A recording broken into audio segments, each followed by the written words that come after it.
Սելայանակիցներ, տիկնայք և պարոնայք, ինչ խոսք բարեկրթության առաջարկը շատ գայթակղիչ է և մի կողմից շատ բնական, որովհետև վերջը խորհրդարանը նաև ինչ-որ չափով ուղեցույց է, ինչպես խորհրդարանում են մարդիկ խոսում, այնպես էլ հասարակությունն է իրենց հետ այդպես վերաբերվում։ Օրինակ, եթե նայենք հանրային հեռուստաընկերության եթերից հնչող խոսակցության ձևը, ոճը, հենց փորձում են պարզունակ խոսել, բայց շատ հաճախ գրեհիկ, ոչ թե վիրավորական, այլ գրեհիկ հայերենով խոսվում և դա հասարակության վրա տարածվում է։ Չգիտեմ, են պարզ, բադու, լավա, ջոգում ես, դզողա, չէ, օրինակ հանրայինի եթերում կարծեմ 10-15 տարի առաջ նման բաներ չկան։ Եվ հիմա դա տարածվում է հասարակության վրա։ Հիմա բարեկրթության մասին առաջարկությունը, պարոն Ռուբինյան, էլի եմ ասում, շատ գայթակղիչ է, շատ տրամաբանական է, բայց բարեկրթությունը վերջապես միայն գեղեցիկ խոսքերը չեն, որովհետև ամեն փայլուն բան չի, որ ոսկի է։ Բարեկրթությունը ենթադրում է նաև երկխոսության որոշակի կանոնների պահպանում և երկխոսության կանոնները պահանջում են, որ հարցը, որը հնչում է, և հարցի պատասխանը որոշակի աղերս պետք է ունենան իրար հետ։ ՔՊԱ-ական իշխանության ձևավորումից հետո ես ինչքան ասում որևէ կերպ չի ստացվում, հարցը տալիս ես և պատասխան ես սպասում։ Օրինակ, եթե Նիկոլ Փաշինյանին հարցնես, ասես, բարի երեկո, պարոն Փաշինյան, ինչպես ստացվեց, որ Հայաստանում տեղի ունենում նոր սեփականաշնորհման գործընթացներ, հարստության վերաբաշխում և պատահաբար հանկարծ ռազմավարական նշանակություն ունեցող ձեռնարկություններում բաժնեմաս են ստանում, օրինակ օֆշորային ընկերություններ, օրինակ ընկերություն, որը խոսքը գնում է Ամիոյի մասին, բաժնետերիս մասին, որը գրանցված է Շվեյցարիայում, որի մինչև անվանափոխությունը շահառուն գրանցված է եղել Լիխտենշտեյնում, այդ ընկերությունը, որը գնել է բաժնետոմսերի մեծամասնությունը, մի մենեջեր կա, բացեք կայքը կա, այդ ընկերությունը սկի կայքել չունի ընդհանրապես այլ բաց աղբյուրներում, վերանվանումից հետո գրանցված է մի հասցեն, որի վրա գրանցված է ևս 90 ընկերություն։ Պատասխանը գիտեք ոնց կլինի, իսկ ինչ է բարին։ Արդյոք ինչը բարի է մեկի համար, բարի է մյուսի համար։ Կսկսի բացատրել բարու և չարու տարբերությունը, վերջը այնպես կմեկնաբանի Նիչեի բարուց և չարից անդին գործը, որ Նիչեն այն աշխարհում 16 անգամ կպտտվի իր առանցքի շուրջ։ Բայց գոնե բարի բառից է բռնում, որ ասել ես, սխալվել ես, ասել ես բարի երեկո։ Պարոն Կոնջարյան, մեր հարցը և պատասխանի մեջ, ախր ընդհանրապես որևէ աղերս չկար, որևէ կապ չկար հարցի և պատասխանի միջև։ Կարծում եմ դա բարեկրթության խախտում է, որովհետև մակերեսի վրա, այո, ոսկեղնիկ հայերեն էր, բայց տակը ուղղակի անարգանք է հարց տվողի նկատմամբ։ Նմանապես բարեկրթությունը նաև որոշակի տրամաբանություն է ենթադրում։ Եթե այստեղ ՔՊԱ-ականները գալի ասում են, ընտրությունները խախտվել են, կաշառք ա եղել է, սա եղել է, նա եղել, այդ դեպքում ենթադրաբար դուք նույնպես պետք է վիճարկեիք ընտրությունների թափանցիկությունը, ազնվությունը, արդյունքների իրականությունը, այլապես, եթե այդ ամեն ինչը, ինչի մասին որ դուք խոսում եք, չլիներ, ստեղ նստած կլինեիք դուք, հավանաբար Արման Բաբաջանյանը և հավանաբար Վազգեն Սարգսյանի եղբայրը։ Բա ինչու չվիճարկեցիք ընտրությունների արդյունքները։ Էս էլ Մյունխաուզենի կնոջ նման դառավ։ Ասում է ինչ ա անում, քննադատում ա, հայհոյում ա, վիրավորում ա, ասում ա, բա ինչ ա ուզում, ուզում ա, որ չբաժանեն։ Բայց թե այդքան վատ ա եղել, դուք էլ մեր հետ միասին գնայինք, վիճարկեինք, նոր ընտրություններ պահանջեինք։ Ինչի եք պաշտպանում ընտրությունների արդյունքները։ Մյուսը զարգացում և փոփոխություններ, ամեն դեպքում, պարոն Կոնջարյան, ստեղ պետքա ձեզ կրեդիտ բառով էր ասում,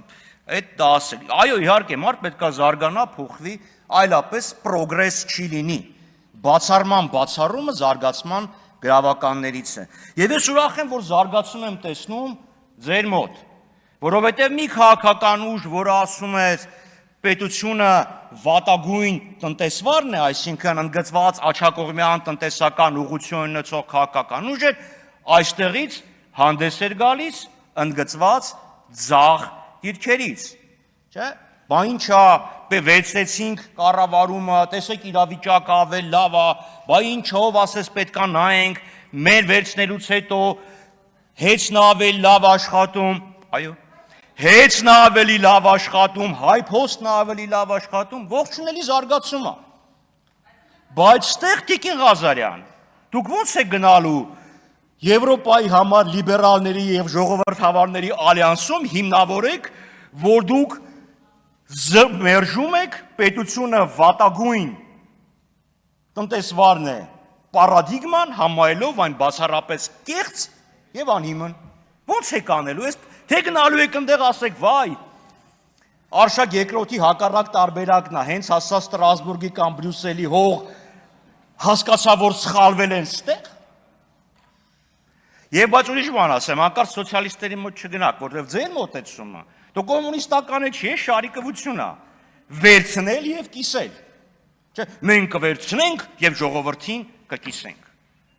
Այսինքն այդ զարգացումն էլ չէ որոշակի սկզբունքների եւ որոշակի տրամաբանության պետք է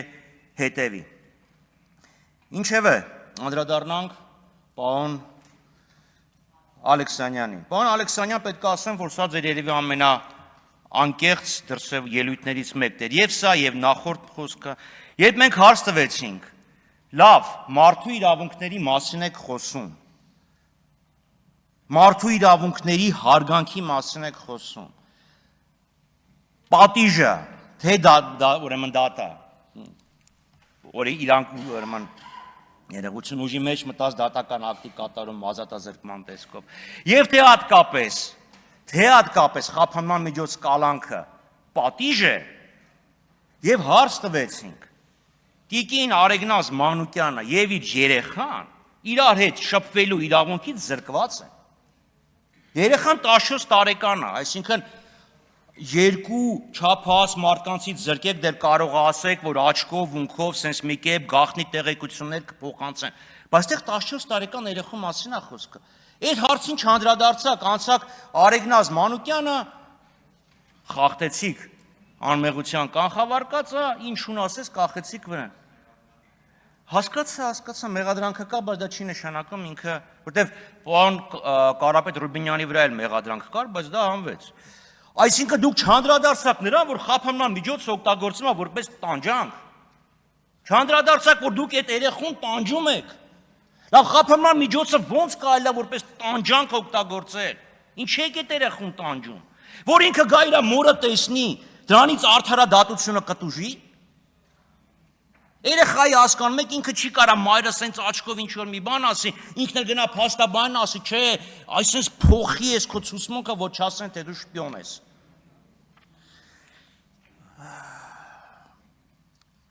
Բոլորս դաշնակցականներ ենք եղել։ Ցավոք սրտի ոչ։ Երբ Հայաստանը անկախացավ, խոսքը չի գնում սեպտեմբերի 21-ին, խոսքը գնում է 20 թվականի մայիսի 20-ի ներողություն, 1990 թվականի մայիսի 20-ի ընտրություններից հետո ձևավորված իրավիճակի մասին։ Եվ քննարկում էր Հայաստանի զարգացման ուղեգիծը, կար երկու մրցող մոտեցում։ Պարոն Քոչյանը վստահաբար կհիշի, որ անկախության հռչակագրի 3 տարբերակ կար։ Առաջինը Ռուբիկ Համբարձումյան, ներողություն, Ռաֆիկ Համբարձումյան, եւ 2A եւ 2B։ Եվ ստեղ իրոք երկու մրցակցող մոտեցում կար։ ՀՀՇ դաշնակցություն կամ Ժիրայր Լիպարիսյան, Հրայր Մարուխյան։ Այլ տարբերակ ընտրվեց, չգնաց բոլորը դաշնակցականները։ Ոչ։ Օրինակ ցեղասպանության ընդունումը հիշում եք Լեոն Տեր-Պետրոսյանը դեմ էր եւ նույնիսկ այն Իվանովը խոսեց, թե այս ինչա կատարում, բայց Հայաստանի առաջի հանրապետության իրավահաջորդը չընտրվեց։ Այսինքն այդ վեճը կար, բայց պետությունը չգնաց այն տեսլականով, որ դաշնակցություններ առաջարկում։ Հիմա դուք ասում եք բոլորս դաշնակցականներ են եղել։ Եվ դրա համար պետությունը գնաց սխալ ճանապարհով։ Այսինքն Տիկին Կարապետյան, դուք նախորդ ժամանակ դաշնակցական եք եղել։ Այո, ես ձեզ ասեմ, դաշնակցության պատկերացումները խիստ տարբերվում են Երնեկը ստեղ լիներ Ալեն Սիմոնյանը, եւս 10 րոպե առաջ ավելացներ։ Ոչ, դուք չափազանց սխալվում եք։ Թե տնտեսական պատկերացումները Հարգերի Ալդեի անդամ, թե ազգային պետության պատկերացումները, թե Արցախի հարցի կարգավորումը, թե ցեղասպանության հարցի արտացումը, այդ ամեն ինչը որևէ աղերս չի ունեցել։ Դուք լինելով ձեր էությանը հավատարիմ, այստեղ չեք փոխվում, չնայած պետք է որ փոխվեիք։ Դուք փորձում եք ձեր բոլոր ձախողումները ձեր բոլոր թերացումների համար պատասխանատու կարգել մի քաղաքական ուժի, ով իրոք ձեր հետ ունի ամենամեծ եւ սկզբունքային տարաձայնությունները։ Շնորհակալություն։